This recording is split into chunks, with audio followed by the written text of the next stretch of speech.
Olá, eu sou a professora Maria Tereza e acompanho você na jornada de Bioquímica Aplicada à Saúde. Na aula de hoje, nós vamos entender como que funciona o lipídio e os ácidos graxos. Vamos lá?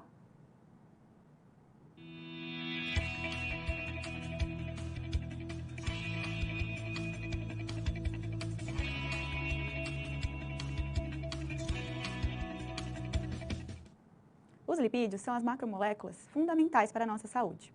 Sabemos que a ingestão de lipídios em alta quantidade pode causar alguns danos à saúde. Porém, sua estrutura é fundamental para o correto funcionamento do nosso organismo. Por isso, na aula de hoje nós vamos ver sobre a introdução aos lipídios e ácidos graxos.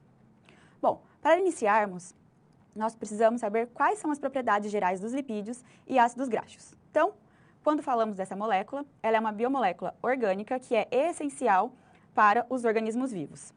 Nós temos carboidratos, proteínas e lipídios como macromoléculas, aquelas que devemos ingerir durante a nossa vida em grandes quantidades. Desta forma, o lipídio é essencial para o nosso funcionamento do nosso organismo. E aí, quais são as formações dessa macromolécula, né? São formadas por carbono, hidrogênio e oxigênio. E aí vai possuir uma função estrutural e metabólica. Então, conforme a gente consegue ver aqui na figura, né, são moléculas grandes com intensas repetições de carbono e hidrogênio. Os lipídios, eles possuem uma característica muito interessante e que é de fundamental importância para a sua funcionalidade no organismo. Então, os lipídios, eles são moléculas que são hidrofóbicas, ou seja, elas possuem baixas afinidades pela água, e isso vai ser importante porque os lipídios constituem membranas celulares e estão ali em uma comunicação entre o meio intra e extracelular. Então, essa característica de não ser solúvel em água é algo muito importante. Vamos acompanhar nos slides? Então, os lipídios são insolúveis em água, porém são solúveis em solvente orgânico como acetona, éter etílico e benzeno. Então, essa característica de ser hidrofóbico é fundamental para essa formação de membrana celular e outras estruturas biológicas. Já os ácidos graxos são os compostos orgânicos que fazem parte da constituição dos lipídios. Então, se nós formos dividir os lipídios, ali, as menores partes que constituem os lipídios são os ácidos graxos. E aí são uma longa cadeia de hidrocarbonetos com o grupo carboxila em uma das extremidades. Nós podemos classificar os ácidos graxos como saturados e insaturados. E isso vai ser devido à presença, então, das duplas cadeias, presenças, né, ou ausências. E isso vai ser fundamental também para as características e funcionalidades tanto dos lipídios quanto dos ácidos graxos. Então, quando nós temos uma cadeia que a gente considera como saturada, é possível observar que não há nenhuma presença de dupla ligação ali na cadeia de carbono. Já quando nós temos a cadeia que é considerada insaturada, nós temos a presença de duplas ligações. Essa presença de dupla ligação, ela pode estar ali apresentando uma única dupla ligação, como diversas outras quantidades de dupla ligações. E tudo isso vai interferir na fluidez desse meu lipídio e, consequentemente, na sua funcionalidade. Vamos ver mais características sobre elas. Então, quando eu falo dos ácidos graxos que compõem os meus lipídios, né? Então, eles vão ser compostos por uma cadeia de carbono com ligações simples, quando são os ácidos graxos que são saturados. E aí, esses átomos, né, estão ali saturados com os hidrogênios. Os átomos de carbono, então, estão ligados ali entre os carbonos e os íons hidrogênios. E aí, normalmente, eles vão ter a característica de ser sólidos em temperatura ambiente. E aí, quais são as fontes que eu tenho, né, desses ácidos graxos saturados? Então, normalmente, eu tenho uma grande quantidade ali, uma grande fonte de origem animal, como carne, produtos lácteos, e também eu vou ter os óleos tropicais, como óleo de coco e óleo de palma também, que vão ser ali fontes de ácido graxo saturado. Já quando eu falo de lipídios e ácidos graxos com características de insaturação, ou seja, aqueles que apresentam aquela dupla ligação, uma ou mais duplas ligações, né? O que vai acontecer? A presença dessas duplas ligações vão ocasionar uma estrutura que pode ser dobrada, né? Então, eu vou ter ali uma diferença entre a flexibilidade dessa minha estrutura. Dessa forma, por eles serem mais flexíveis devido à presença da dupla ligação, eu vou ter uma característica importante também, que eles são líquidos em temperatura ambiente. Então, normalmente, eu vou ter ali óleos, né? É mais comum a gente encontrar óleos que são insaturados. O que eu vou ter como exemplo? O azeite de oliva, o óleo de abacate, nozes, amêndoas e castanhas também apresentam esse tipo de gordura de lipídio líquido, né, em temperatura ambiente. Então, o óleo de canola também e manteiga de amendoim. Nesse caso, esses são exemplos de lipídios que são monoinsaturados, ou seja, vão apresentar apenas uma única dupla ligação. Porém, nós temos exemplos também de lipídios que são poliinsaturados. E esse poli, ele vai vindo uma característica que ele vai apresentar múltiplas ligações duplas. Então, eu vou apresentar ali várias ligações duplas ao longo da minha cadeia. Como exemplo do ácido linoleico, que é essencial na dieta humana e a gente precisa consumir ele fora, né? Precisa consumir ele durante a nossa ingestão de alimentos, porque o nosso organismo não sintetiza esse tipo de lipídio. E aí, como exemplo de lipídios poliinsaturados, nós temos peixes gordurosos, como salmão, atum, sardinha, óleo de linhaça, óleo de soja e óleo de girassol, sementes como linhaça, chia, canho, nozes e castanhas.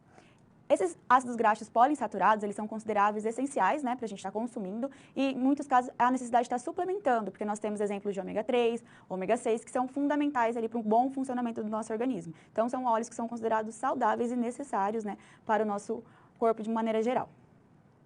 Quando eu falo das classificações, continuando as classificações dos lipídios e ácidos graxos, eu tenho também uma classificação de acordo com as suas estruturas e funções. Eu posso ter lipídios que são considerados simples.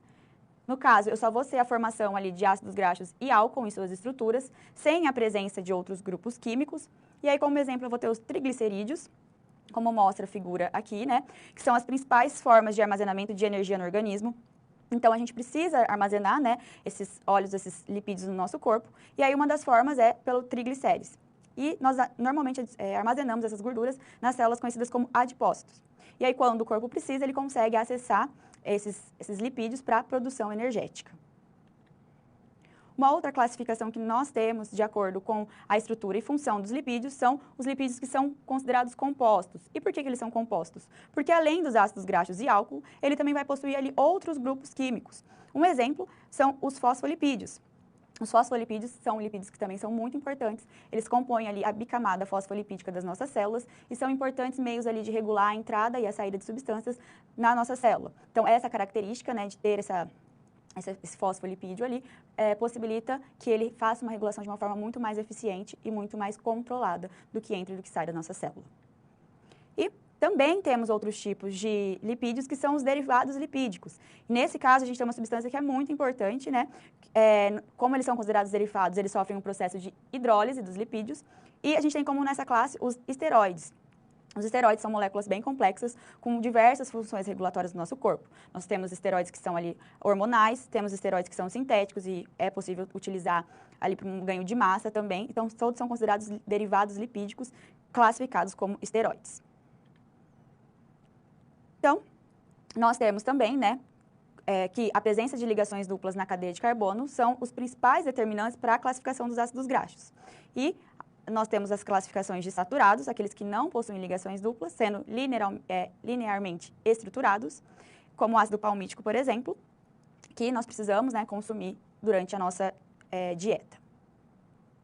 E falando sobre as funções biológicas dos lipídios. Os lipídios, eles são essenciais para o nosso corpo.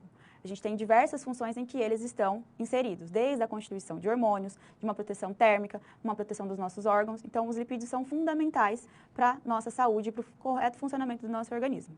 Vamos entender um pouco mais sobre? Então, os lipídios são uma importante fonte de armazenamento de energia. Então, a principal forma de armazenar os lipídios do nosso corpo são através dos triglicérides ou triglicerídeos, que são armazenados nas nossas células de gorduras, os adipócitos, e podem ser convertidos em energia durante uma maior demanda de energia, por exemplo, durante uma prática de exercício intensa ou a longos períodos de jejum. Nós temos os lipídios como uma fonte de isolamento térmico e proteção. A gordura subcutânea ela vai desempenhar um papel de isolamento térmico e também de amortecimento mecânico, protegendo os órgãos vitais. Então, a gente tem essa funcionalidade também dos lipídios. Quando a gente fala de regulação hormonal, os lipídios também vão ter uma forte influência, né, nas estruturas, na constituição de diversos tipos de hormônio. Então, nós temos como, por exemplo, os lipídios participando da constituição do colesterol, que são precursores dos hormônios esteroides e vitais para o controle de funções fisiológicas, como o metabolismo e a reprodução. Então, sem o papel ali dos lipídios, a gente não produziria diversos tipos de hormônios que são fundamentais para o nosso metabolismo. E quando a gente fala de uma aplicação prática, do que a gente precisa ou não precisa, né, em relação aos lipídios. Apesar dos receios, né, do consumo de lipídios de forma demasiada, principalmente para não elevar os níveis de LDL e HDL, que são os colesteróis, né, que estão ali na nossa corrente sanguínea, tem alguns tipos de lipídios que a gente ainda precisa suplementar. Então, temos exemplos de dietas ricas em ácidos graxos insaturados, como ômega 3 e ômega 6, que podem ser aconselhados, né, para reduzir o risco de doenças cardiovasculares, uma vez que, mesmo sendo lipídios, eles vão contribuir para a redução dos níveis de colesterol, né, do LDL, e possibilitar o aumento do HDL, que é um colesterol que nós normalmente queremos um aumento, né, que propicia ali uma melhor qualidade, justamente porque ele é responsável ali por carregar o colesterol ruim, né? E também a gente tem ali os lipídios sendo utilizados de forma bem estruturada pela indústria, de modo geral. A indústria alimentícia utiliza esses lipídios para uma melhor palatabilidade dos alimentos, porque o lipídio é responsável por uma melhora de textura, um melhor sabor nos alimentos. E é de fundamental importância para nós, profissionais da saúde, entendermos, né, as propriedades funcionais e tecnológicas desses lipídios e como eles funcionam, quais são as melhores formas ali de produzir ou de manipular esses tipos de lipídio, porque dessa forma a gente consegue proporcionar alimentos melhores, né, com melhor qualidade sensorial e nutricional. Atualmente também a manipulação desses lipídios, eles vem sendo bem trabalhada por parte da indústria para que a gente consiga ali retirar algumas qualidades que não são tão adequadas nutricionalmente por parte desses lipídios, como tentar deixar eles mais insaturados, dependendo do tipo de alimento, para que eles não se acumulem no nosso organismo. Os lipídios que são considerados saturados, aqueles principalmente de origem animal, eles tendem a ter um maior acúmulo ali nos nossos vasos sanguíneos, causando em vários momentos a criação de placas de ateroma, que pode causar problemas cardiovasculares. Desta forma, a gente conhecer melhor sobre essas moléculas, entender sobre a saturação e a insaturação, possibilita um melhor equilíbrio na dieta quanto à ingestão, visto que é fundamental também a gente consumir esse tipo de produto, porque ele é essencial para o funcionamento do nosso organismo, mas também saber quais as quantidades são suficientes para o nosso organismo aproveitar de melhor forma e não ter um desenvolvimento ali de uma doença associada a um alto consumo desses lipídios. Desta forma, os lipídios também desempenham um papel importante na indústria alimentícia. Essas moléculas vão contribuir na textura e sabor dos alimentos, que é fundamental para a boa aceitabilidade dos mesmos. Então, a compreensão das suas propriedades funcionais e tecnológicas permite o desenvolvimento de produtos com melhores qualidades sensoriais e nutricionais.